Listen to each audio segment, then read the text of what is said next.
Private Lender Podcast, Episode 31. The Private Lender Podcast quote of the day comes to us from Ben Bernanke, who said, "It is not the responsibility of the Federal Reserve, nor would it be appropriate to protect lenders and investors from the consequences of their financial decisions."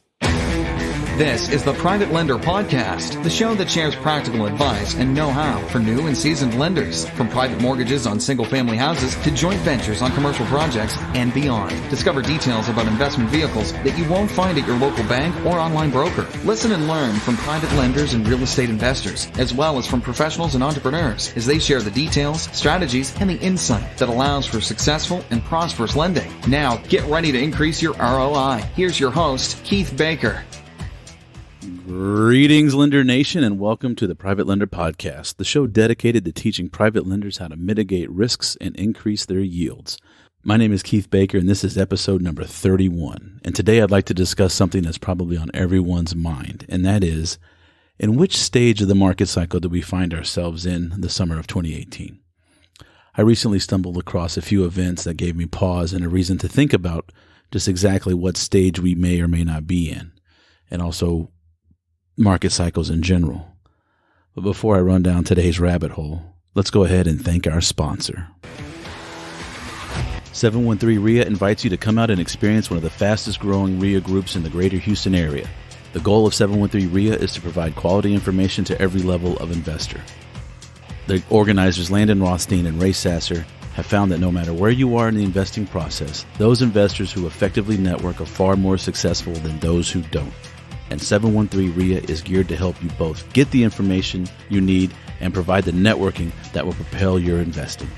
For more information, please visit 713RIA.com. That's 713REIA.com.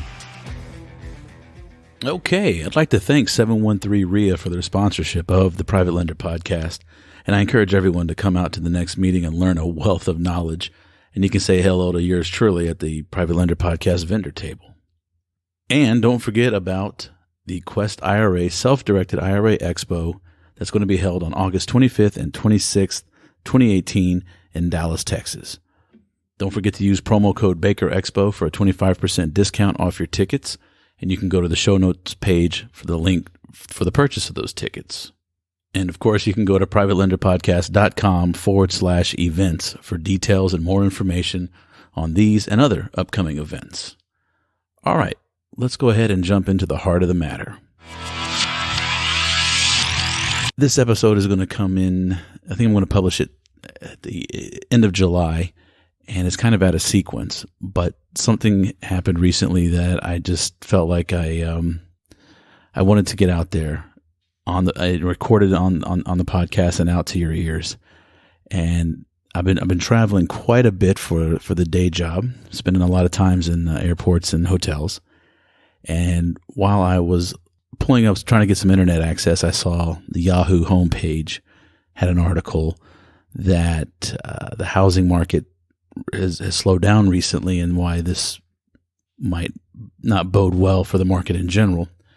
And I decided not to click on it, figuring it might be some type of clickbait or gloom and doom. I didn't even look to see if it was a sponsored link or story, or if it was actual, real news, fake news, whatever. And, went on about my way and continued my travels. And just yesterday, I was flying back home and sitting on the plane and, in the normal course of a flight, some people get louder than others. I heard a guy talking about a project that he and his buddy were trying to move ahead with. And apparently this particular passenger had gotten a hold of some plans for, I believe it was 4 townhomes on a very small, limited amount of acreage, square footage of a lot.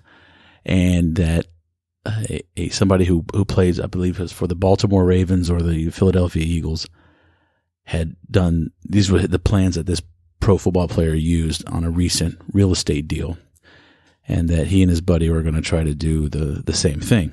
And of course, this kind of piqued my interest, so I took one earbud out and was listening to the conversation. And as it turns out, the gentleman who was talking very loudly about 4 rows behind me, from what I could tell, didn't have any experience with any real estate. He seemed to be some type of, I would say, consultant.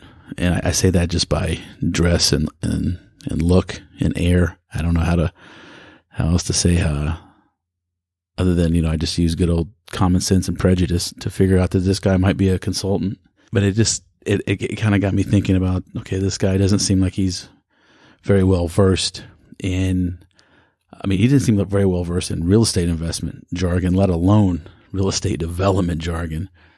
So it just led me to think that while I was sitting on the plane, I said, this could be a sign. When there's no fear and everyone's trying to do it, this might just be a sign that we could be towards the top of the market and on our way down. Now, am I calling the market top as much as I would love to and feed my ego? No, I'm not. All I'm saying is that seeing that article and just a day or two later, hearing this guy on the plane talk with great enthusiasm about this project, and it just, and look, I'm not a real estate developer. I don't even pretend to play one on TV. I'm a part-time investor at best, and I don't do it for a living. I don't make loans for a living. I do it because I enjoy it and to supplement my income. But it just seemed very obvious to me that the guy who was talking, it almost seemed like the louder he was talking, the more he was trying to convince somebody that it was a good deal, and maybe he was trying to convince himself. But it gave me pause, and I said, you know what? Maybe now's the time to not radically shift investment philosophy and strategy, but maybe now's the time to start moving towards that direction. I'm not going to sit here and bore you with all types of data, except some very simple facts. It's 10 years past the last market crash and meltdown in real estate and the stock market. And if history shows us anything, bull markets usually run about 8 months. 8 years. So by that logic, we are long overdue, and some people are getting skittish.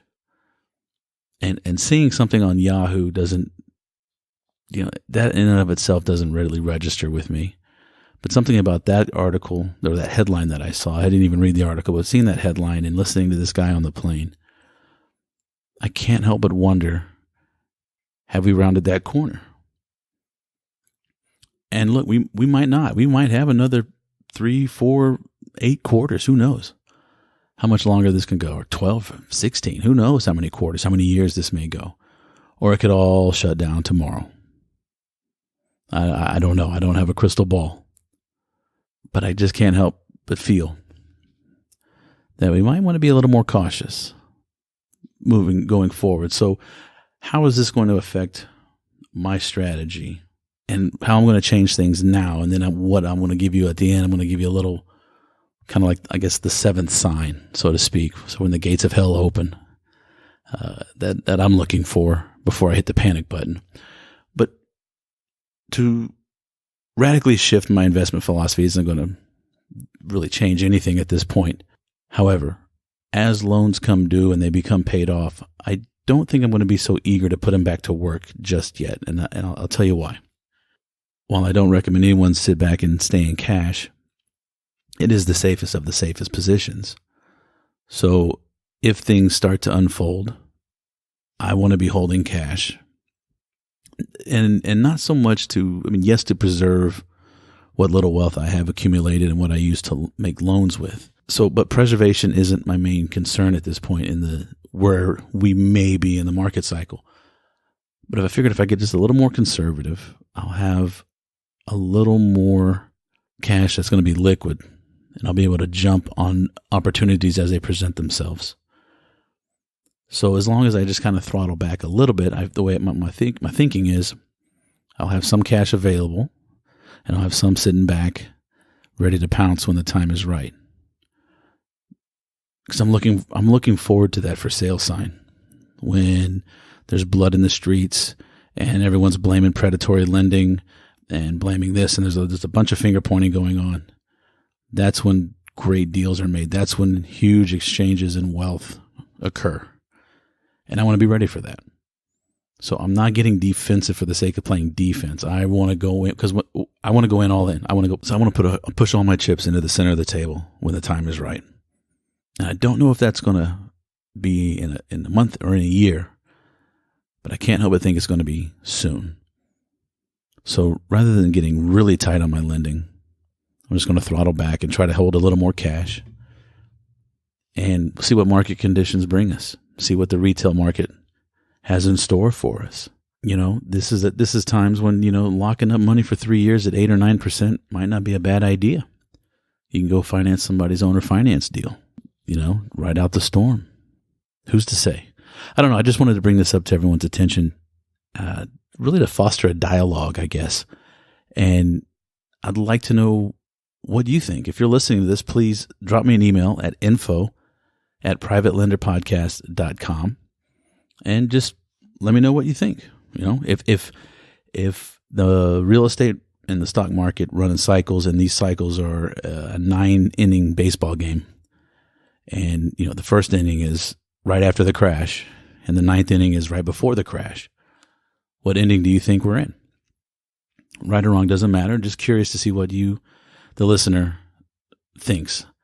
And to that point as well, you can use that email, info@privatelenderpodcast.com, to let me know what type of topics you'd like to hear. If you have particular questions you'd like me to answer during an episode, or have an episode that discusses that particular topic, drop me a line. Let me know. info@privatelenderpodcast.com. Well, that's going to do it for today. I hope you've enjoyed this musing, this rant, whatever you want to call it. But I got really excited when I heard that guy on the plane say that, talk about his project, because I'm thinking if everybody's doing it, then everyone's going to stop soon, and that's when we can go make a killing. And so, with the old adage being that pigs get fat and hogs get slaughtered, I think it's the pigs that get fat off the hogs after they die. So be ready, whether it be a month, a year, or 3 years from now. Who knows? But maybe it's time we start putting a little bit of healthy skepticism into the way we see the market. And speaking of skepticism, I told you earlier I'd give you the seventh sign, or what I'm going to look for before I hit the panic button. Whenever somebody says, this time it's different, be afraid, be very afraid, and respond accordingly. Because corrections are always different until they're not. And then they're just another correction. And with that, I wish you healthy, happy, and prosperous investing, and of course, private lending. I'll catch you on the next episode. Take care. Thanks so much for listening to this episode of Private Lender Podcast with your host, Heath Baker. For more great content and to stay up to date, visit privatelenderpodcast.com. If you enjoyed today's episode, please rate and review, and we'll catch you next time.